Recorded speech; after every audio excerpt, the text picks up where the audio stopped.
ರಾಜ್ಯದಲ್ಲಿ ಹೆಚ್ಚಾಗ್ತಿದೆ JN1 ಆತಂಕ. ಕೆಲವೇ ಕ್ಷಣಗಳಲ್ಲಿ ಉಪ ಸಮಿತಿ ಜೊತೆ ಆರೋಗ್ಯ ಸಚಿವರ ಸಭೆ.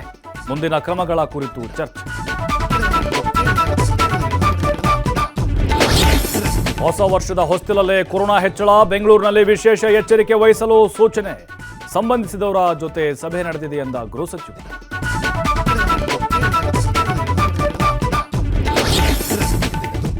ಬಿಜೆಪಿ ಜೆಡಿಎಸ್ ಮೈತ್ರಿಗೆ ತಲೆಬಿಸಿಯಾದ ಸಂಸದೆ. ಮಂಡ್ಯದಿಂದಲೇ ಸ್ಪರ್ಧಿಸ್ತಾರ ಸುಮಲತಾ ಅಂಬರೀಶ್. ಅಖಾಡಕ್ಕಿಳಿಯಲು ಸಿದ್ಧರಾಗಿದ್ದ ಕುಮಾರಸ್ವಾಮಿ ಕುತೂಹಲ.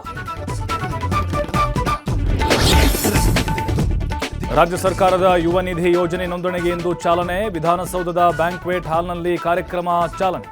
ಸೇವಾ ಸಿಂಧು ಕೇಂದ್ರಗಳಲ್ಲಿ ಉಚಿತ ನೋಂದಣಿಗೆ ಅವಕಾಶ. ಬಂಡೀಪುರದಲ್ಲಿ ಹೊಸ ವರ್ಷಾಚರಣೆಗೆ ಬ್ರೇಕ್. ಸರ್ಕಾರಿ ವಸತಿ ಗೃಹಗಳಿಗೆ ಪ್ರವಾಸಿಗರ ನಿರ್ಬಂಧ. ಸಂಭ್ರಮಾಚರಣೆ ಹೆಸರಲ್ಲಿ ವನ್ಯಜೀವಿಗಳಿಗೆ ತೊಂದರೆ ಹಿನ್ನೆಲೆ ಕ್ರಮ.